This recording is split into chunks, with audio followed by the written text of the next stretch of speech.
അലൈക്കും റഹ്മത്തുള്ളാഹി തആല വബറകാതുഹു. ബിസ്മില്ലാ അൽഹംദുലില്ലാ വസ്സലാത്തു വസ്സലാമു അലാ അഷ്റഫിൽ മുർസലീൻ വഅലാ ആലിഹി വസഹ്ബിഹി അജ്മഈൻ അമ്മാ ബഅദ്. ഏറ്റവും ബഹുമാന ആദരവ് നിറഞ്ഞ ഉസ്താദുമാർ, എൻ്റെ സ്നേഹം നിറഞ്ഞ മുതഅല്ലിം സുഹൃത്തുക്കളെ, ഈ ഈദെ റബീഇൻ്റെ ഈ വർണ്ണാമമായ വേദിയിൽ എനിക്ക് നിങ്ങൾക്ക് മുമ്പിൽ സംവദിക്കാൻ കിട്ടിയിരിക്കുന്ന വിഷയം സ്ത്രീ സമത്വവും സുരക്ഷയും എന്ന വിഷയത്തെപ്പറ്റിയാണ്. ഈ വർത്തമാന കാലഘട്ടത്തിൽ നാം കൂടുതലായും അറിയേണ്ട ഒരു കാര്യം തന്നെയാണ് ഇത്. ഈ അടുത്ത കാലത്തായി സ്ത്രീകളുടെ സമത്വവും സുരക്ഷയും സംബന്ധിച്ചുള്ള ചർച്ചകൾ സജീവമായിരിക്കുകയാണ്.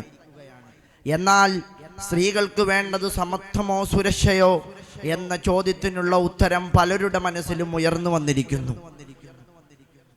ഒരു നിശ്ചിത ഉത്തരം നൽകുന്നതിനേക്കാൾ സമത്വവും സുരക്ഷയും പരസ്പരം ഇവ രണ്ടും പൂരകമാണെന്നും ഒരു കൂട്ടില്ലാതെ മറ്റൊന്ന് അപൂർവമാണെന്നുമാണ് ഞാൻ കരുതുന്നത്. സമത്വം എന്നത് പുരുഷനും സ്ത്രീയും ഒരേ രീതിയിൽ എല്ലാ കാര്യങ്ങളിലും ഏർപ്പെടണമെന്നർത്ഥമല്ല. അവർക്ക് വ്യത്യസ്തമായ കഴിവുകളുണ്ട്. അവരുടെ കഴിവുകൾ അറിഞ്ഞുകൊണ്ട് അവരെ പ്രോത്സാഹിപ്പിക്കുക എന്നതാണ് പരിശുദ്ധ ദീനുൽ ഇസ്ലാമിൻ്റെ കാഴ്ചപ്പാട്.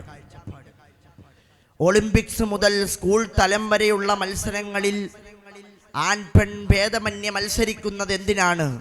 സമത്വമുണ്ടെങ്കിൽ പിന്നെ സ്ത്രീകളും പുരുഷനുമൊക്കെ ഒരേ രീതിയിൽ ആ മത്സരങ്ങളിലൊക്കെ മത്സരിച്ചാൽ പോരെ.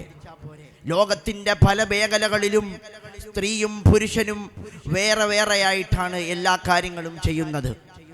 ബുദ്ധിയുടെ കളിയായ ചെസ്, ആ ചെസ് കളിയിൽ ലോക റാങ്ക് കീഴടക്കിയിരിക്കുന്ന എത്ര സ്ത്രീകളുണ്ട്. ഇതൊന്നും സ്ത്രീകളുടെ പ്രശ്നമല്ല, അവരുടെ വൈകല്യമോ ദുർബലമോ അല്ല. ഇതൊക്കെ പ്രകൃതിപരമായ ഒരു സവിശേഷതകളാണ്. സ്ത്രീകളെ അവരെ ആക്രമിക്കുകയും അവരെ നശിപ്പിക്കുകയും ചെയ്യുന്ന ഈ സമൂഹത്തോട് എനിക്ക് തുറന്നു പറയാനുള്ളത്, സ്ത്രീ സമത്വം സുരക്ഷയൊക്കെ നമ്മുടെ ഈ സമൂഹത്തിൽ കൂടുതലായി കൊണ്ടുവന്ന് സ്ത്രീകളെ കൂടുതലായി സംരക്ഷിക്കുകയും അവരുടെ ജീവിതത്തിൽ നാം കൂടുതലായി അടിയുറയ്ക്കുകയും ചെയ്യുക. സ്ത്രീകൾ എന്നുള്ളത് നമ്മുടെയൊക്കെ ഒരു വികാരമാണെന്നാണ് നാം കരുതുന്നത്. പക്ഷേ സ്ത്രീകൾ എന്നത് നമ്മളൊക്കെ കൂടുതലായി അറിയേണ്ട കാര്യമാണ്. പരിശുദ്ധ ഇസ്ലാം അല്ലാഹു സുബ്ഹാനഹു വ തആല പരിശുദ്ധ ഖുർആനിലൂടെ പറയുന്നു, ലിരിജാലി നസീബും മിമ്മാ കസബു. നമ്മൾ സ്ത്രീകളെ കൂടുതലായി അവരെ സമത്വവും സുരക്ഷയുമുള്ളവരാക്കുക. സ്ത്രീകളെ കൂടുതൽ സമത്വമുള്ളവരാക്കി അവരെ നാം ഈ സമൂഹത്തിൽ നിലനിർത്തുക. നമ്മുടെ ഇസ്ലാമിക ചുറ്റുപാട് വെച്ച് സങ്കല്പിക്കുമ്പോൾ സ്ത്രീകൾ എല്ലാ കാര്യങ്ങളിലും ഏർപ്പെടണമെന്ന് അർത്ഥമുള്ളത് ഈ ഇസ്ലാമിക ചുറ്റുപാടിൽ അത് ചിലപ്പോൾ സാധ്യമായി കൊള്ളണമെന്നില്ല. നമ്മുടെ ഈ വർത്തമാന കാലഘട്ടത്തിൽ സ്ത്രീകളുടെ സമത്വവും സുരക്ഷയ്ക്കുമെതിരെ നാം കൂടുതലായി പോരാടേണ്ടതുണ്ട്. ലൈംഗിക നീതി, ലൈംഗിക പ്രശ്നം, മറ്റ് ബുദ്ധിമുട്ടുകൾ സ്ത്രീകൾ അനുഭവിക്കുന്ന ഏറ്റവും വലിയ പ്രശ്നങ്ങളാണ്. ഈ പ്രശ്നങ്ങളെ പരിഹരിക്കാൻ, ഈ പ്രശ്നങ്ങളൊക്കെ നമ്മൾക്ക് പരിഹരിക്കാൻ കഴിയണം. ലൈംഗികത്തിനെതിരെയും മറ്റ് സ്ത്രീകൾ അനുഭവിക്കുന്ന ഇതര പ്രശ്നങ്ങൾക്കെതിരെയും ഇന്ത്യൻ ആക്റ്റും കേരള പോലീസ് ആക്റ്റും IT ആക്ട് പ്രകാരം നിരവധി കേസുകൾ ചുമത്തിയിട്ടുണ്ട്. ഈ കേസുകളൊക്കെ സ്ത്രീകളെ ലൈംഗികമായി പീഡിപ്പിക്കുകയും അവരെ മറ്റു കാര്യങ്ങളിൽ അവരെ ദ്രോഹിക്കുകയും ചെയ്യുന്നവർക്ക് നമ്മുടെ സംസ്ഥാന സർക്കാർ, നമ്മുടെ ഈ സമൂഹം വെച്ചിരിക്കുന്ന ഒരു ശിക്ഷയാണ്. ഏത് സ്ഥലത്ത് ചെന്നാലും നമുക്കറിയാം സ്ത്രീകളുടെ പ്രശ്നമാണ്.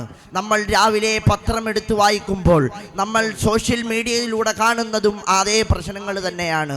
സ്ത്രീകളെ നശിപ്പിക്കുന്ന ഈ സമൂഹം, ഈ കാലഘട്ടത്തിൽ സ്ത്രീകൾക്ക് നമ്മൾ സമത്വവും സുരക്ഷയും കൊടുക്കേണ്ടത് അനിവാര്യമായ കാര്യമാണ്. പ്രിയമുള്ളവരെ, സ്ത്രീ എന്നുള്ളത് ഇസ്ലാമിൻ്റെ കാഴ്ചപ്പാടിൽ അവരെ വീട്ടിൽ മാത്രം കഴിഞ്ഞുകൂടേണ്ടവരെന്ന് ഇസ്ലാമിക കാഴ്ചപ്പാടിൽ പറയുന്നുണ്ട്. ആ സ്ത്രീകൾ നമ്മുടെ ഈ വർത്തമാന കാലഘട്ടത്തിൽ അവർക്ക് സമത്വവും സുരക്ഷയും ഉറപ്പു നൽകുക എന്ന ഒരു പ്രത്യാപനം പറഞ്ഞുകൊണ്ട് എൻ്റെ ഈ ഇളയ പ്രസംഗം ഞാൻ അവസാനിപ്പിക്കുകയാണ്. അവർക്ക് കൂടുതലായി സമത്വവും സുരക്ഷയും നൽകുക എന്ന് പറഞ്ഞുകൊണ്ട് എൻ്റെ വാക്കുകൾ ഞാൻ ഉപസംഹരിക്കുന്നു. വാഹിറു ദഅവാനാ അൽഹംദുലില്ലാഹി റബ്ബിൽ ആലമീൻ. അസ്സലാമു അലൈക്കും വറഹ്മത്തുള്ളാഹി തആല വബറകാതുഹു.